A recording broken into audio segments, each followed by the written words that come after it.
사랑하는 새벽나라 친구들 반갑습니다. 여러분과 함께 말씀을 나눌 신대종 전도사입니다. 평소 일상에서 삶 속에서 하나님을 얼마나 느끼며 살아가고 있나요? 우리의 삶에 하나님께서 주신 은혜 중 큰 축복은 바로 엄마와 아빠를 만나게 된 것이죠. 나의 삶의 모든 부분을 함께 하시는 부모님, 또 평소에는 엄마의 잔소리가 힘들 때도 있죠. 아빠와의 시간을 보내기도 참 어려울 때도 있고요. 늘 똑같은 일상을 살다 보면 우리 집안에서의 삶이 참으로 지겹고 또 지루할 때도 있습니다. 그런데 제가 대학교를 중국에서 다니면서 자취를 했는데 자취를 하면서 따로 사니 일상에서의 부모님의 소중함을 깨닫게 된 적이 많이 있어요. 때때마다 엄마의 잔소리가 그립고 또 엄마의 관심이 그립고 또 무뚝뚝하고 무관심한 것 같지만 아버지의 자리도 참 그립고 그렇더라고요. 이렇게 우리의 부모님에 대한 익숙함에 진짜 소중한 것이 무엇인지 놓치지 않기를 바랍니다. 하나님에 대한 마음도 마찬가지입니다. 늘 우리가 하나님의 은혜로 살아가는데 문득문득 그 사실을 망각하며 살아가죠. 그러다 보면 늘 주님의 은혜였음을 고백하게 되는 것이 우리의 삶입니다. 우리의 하루하루 일상을 살아가도록 허락하신 하나님의 은혜에 감사하는 오늘 말씀을 나누길 원합니다. 일상에서 주시는 은혜를 온전히 누리는 우리가 되기를 바랍니다. 오늘 말씀의 제목은 일상에서 보이는 주님입니다. 오늘의 말씀은 잠언 30장 15절에서 33절입니다. 거머리에게는 두 딸이 있는데 주시오 주시오 하며 부르짖는다. 결코 만족하지 못하는 것이 세 가지 있으며 충분하다라고 하지 않는 것이 네 가지 있구나. 그것은 무덤, 잉태하지 못하는 태, 물이 차지 않은 땅, 그리고 결코 충분하다라고 하지 않는 불이다. 아버지를 조롱하고 어머니에게 순종하는 것을 비웃는 사람은 골짜기의 까마귀들이 그 눈을 파낼 것이요 독수리 새끼가 그것을 먹을 것이다. 내게 너무 신기한 것이 세 가지 있고 정녕 내가 알 수 없는 것이 네 가지 있구나. 그것은 하늘을 나는 독수리가 지나간 자취, 바위를 기어다니는 뱀이 지나간 자취, 바다 한가운데로 배가 지나간 자취, 남자가 여자와 함께한 자취이다. 음란한 여자가 지나간 자취도 그렇다. 그는 먹고 나서 입을 닫듯이 난 하나도 잘못한 것이 없다라고 한다. 땅을 흔드는 것이 세 가지 있으며 도저히 참을 수 없는 것이 네 가지 있구나. 그것은 종이 왕이 되는 것, 어리석은 사람이 잔뜩 먹는 것, 밉살스러운 여자가 결혼하는 것, 여종이 여주인의 자리를 차지하는 것이다.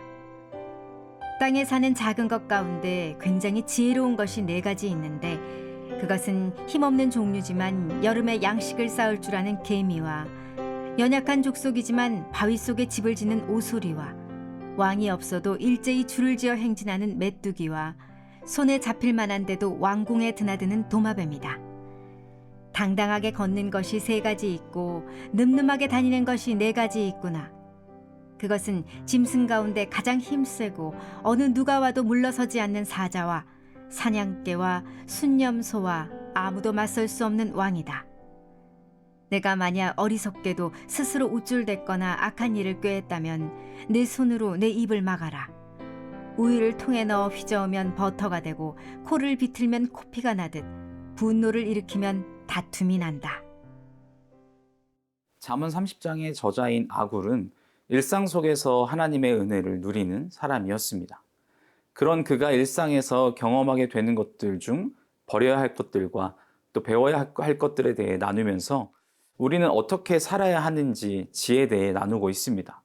먼저 버려야 할 것들에 대해 나누고 있는데 무엇을 버려야 하는지 말씀을 통해서 살펴보겠습니다. 우리 함께 본문 말씀 15절과 또 17절, 21절에서 23절 말씀을 보겠습니다. 거머리에게는 두 딸이 있는데 주시오 주시오 하며 부르짖는다. 결코 만족하지 못하는 것이 세 가지 있으며 충분하다라고 하지 않는 것이 네 가지 있구나. 아버지를 조롱하고 어머니에게 순종하는 것을 비웃는 사람은 골짜기의 까마귀들이 그 눈을 파낼 것이요 독수리의 새끼가 그것을 먹을 것이다. 땅을 흔드는 것이 세 가지 있으며 도저히 참을 수 없는 것이 네 가지 있구나. 그것은 종이 왕이 되는 것, 어리석은 사람이 잔뜩 먹는 것, 밉살스러운 여자가 결혼하는 것, 여종이 여주인의 자리를 차지하는 것이다. 아굴은 비교적 평범하고 진부한 교훈을 담아 우리에게 전하고 있습니다. 누구나 잘 알고 있을 법한 내용을 이 지혜서인 잠언에서 다루고 있는 것으로 보아 우리의 일상에서 아주 작은 부분까지 얼마나 하나님 안에서 바로 서 있어야 하는지 잘 알려주는 대목입니다. 단순히 이 일들에 대한 나열이 아니라 우리에게 어떻게 살아야 하는지 또 무엇을 버려야 하는지에 대한 기준을 잡아주는 것이죠. 첫째는 만족을 모르는 것입니다. 말씀 속에서도 결코 만족하지 못한다라고 표현할 만큼 어리석음에 빠져 있는 사람들이죠.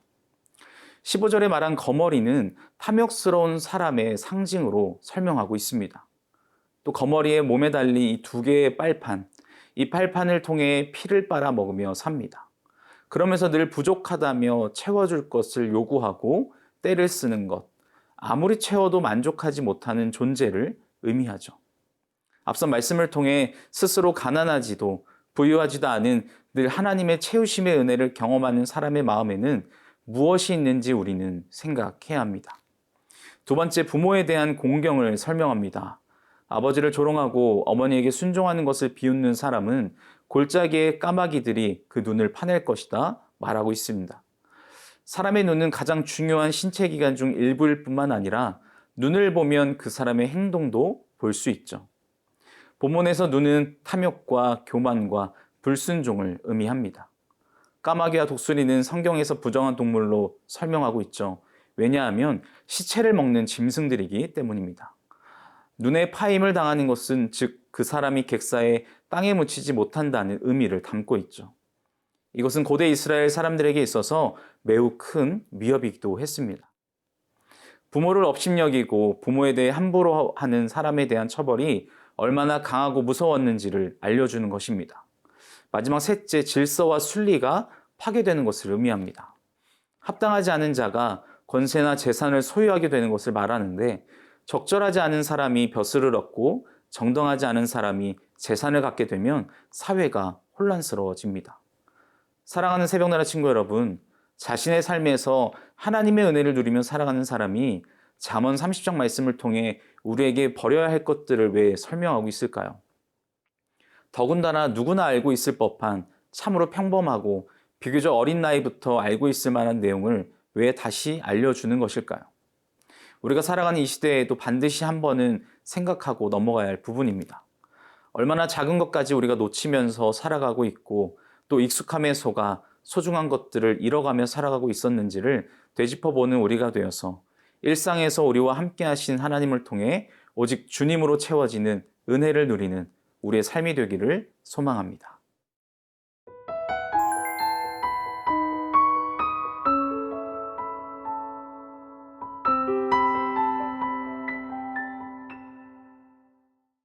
이어서 우리에게 배워야 할 것들도 가르치고 있습니다.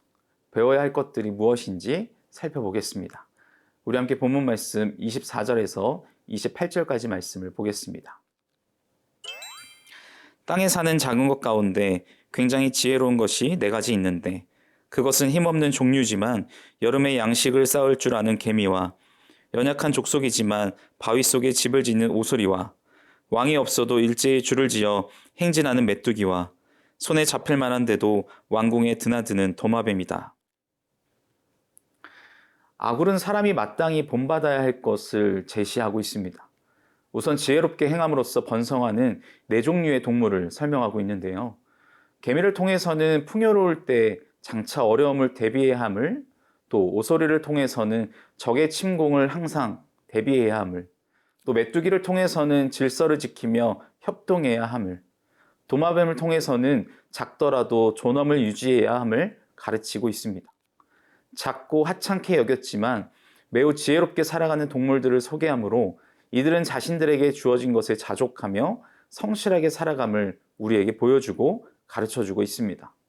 또 이어서 존엄을 지키는 모습을 잘 보여주는 대상들을 제시하고 있는데 사자와 사냥개와 순념소를 언급하면서 당할 수 없는 왕이 되기 위해서는 그 동물들과 같이 쉽게 물러서지 않는 기계를 가지고 살아야 함을 가르칩니다. 다시 말해 사람은 성실히 일해서 재물을 모으고 늘 깨어 안전을 도모하고 다른 이들과 협력함으로써 삶을 유지하는 데 힘써야 하며 동시에 인간으로서 존엄을 잃지 않도록 날마다 노력을 멈추지 않아야 함을 가르쳐주고 있죠. 이런 것들이 설명하는 것은 결국 우리는 무엇을 선택하고 어떻게 살든 하나님께서 정하신 질서와 원리 안에서 움직인다는 사실입니다. 하나님의 섭리 안에 순응하며 사는 것이 우리에게 가장 복된 삶이요 하나님의 은혜를 누리며 살아가는 삶일 것입니다. 부단히 노력하며 살아가는 삶에 버려야 할 것들로 채우는 어리석음에 빠진 인생이 아니라 하나님의 은혜를 누리는 아굴과 같은 삶을 사는 우리가 되기를 소망합니다. 사랑하는 새벽나라 친구 여러분, 지금 이 순간도 우리와 함께 하시며 우리의 일상을 붙들어 주시는 하나님, 모든 순간 가운데 역사하시겠다 말씀하시는 하나님의 동행하심을 내 삶 속에서 느끼며 경험하며 오직 은혜를 누리는 복된 우리의 삶이 되기를 주님의 이름으로 축복합니다. 사랑의 하나님, 하나님의 섭리 안에 온전히 순종하며 하나님의 은혜를 누리며 살아가는 복된 인생이 되게 하여 주옵소서. 감사합니다. 예수님의 이름으로 기도합니다. 아멘.